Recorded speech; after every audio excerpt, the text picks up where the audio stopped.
You're listening to vNacelle Insights, where we bring you valuable information on accelerating business value, business transitions, employee engagement, visual process mapping, self-awareness, and entrepreneurial excellence. Hello everyone, this is Kevin with vNacelle. Today we are starting our 10-part series on the Transition Roadmap Developer called The 10 Truths of Family Business Transition. Hello Elizabeth. So today we're covering topic 1 of the 10 truths, which is plan your business transition using what you already know from Google Maps. What can you share with us today about our topic? Well, when people do things like go through transition, sometimes they make it difficult with all of the complicated things that can happen and need to happen in a family business transition. So sometimes we just use the concept of thinking about it like Google Maps. Google Maps is a really interesting program, and what it does is it allows you pretty much to go anywhere you want as long as you give it some specific criteria.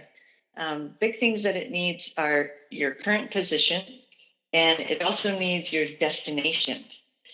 So many times what happens in family transitions is we look at all the different options and all the different things that might happen in the future, kind of like it would be like looking at all the different destinations in the world that you could go to on Google Maps. And narrowing that is really literally the key to getting a good transition done and doing it successfully. So I like to talk to people about understanding their current position and we call it the current profile. So what's the current profile of the business and the family and the situation? So what are all the different moving parts? Do we have everybody who's healthy? Is everybody insurable? Is everybody getting along? What kind of education and educational level are people at? How much do they know about the business? Do we have successors? Do we not have successors?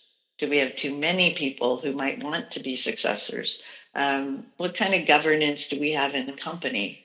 Is it strong? Is it defined? Do we have boundaries? Do we have roles? All those different things as an example. And then including the finance side, how well is the business capitalized? How much money do the people who potentially are leaving have independent of that business? So how dependent are they on it? All of those things make up the current profile. And the current profile is basically your current position. This is where we are today. Now, sometimes when you think about your current profile, and you might be doing that in your head right now, you may not be really happy about some of the places or some of the current position that you're in. So you might be financially okay, but not exactly where you want to be. Or the business might be okay as far as value is concerned, but not quite where it needs to be.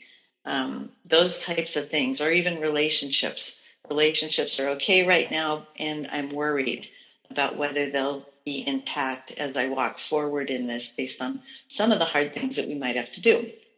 So goal is, though, to look at that current profile, look at that current position, and just own it and make sure that you understand it, because that is, in fact, where you're starting from.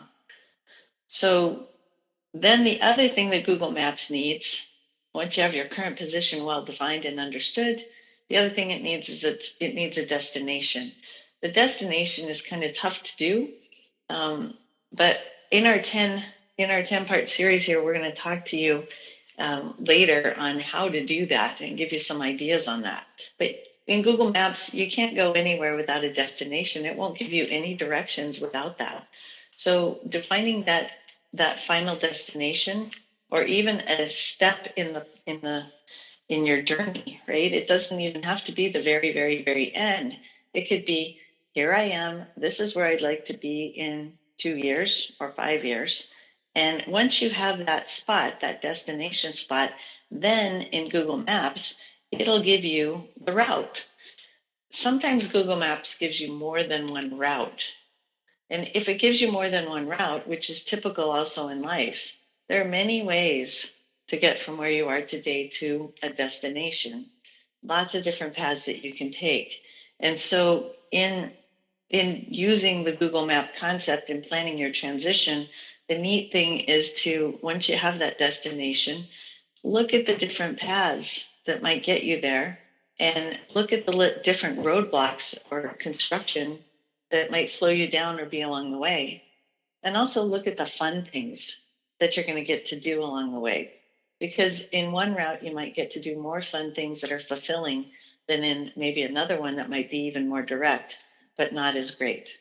So anyway, using Google Maps to plan your transition, don't forget to make sure you really own and understand your current position.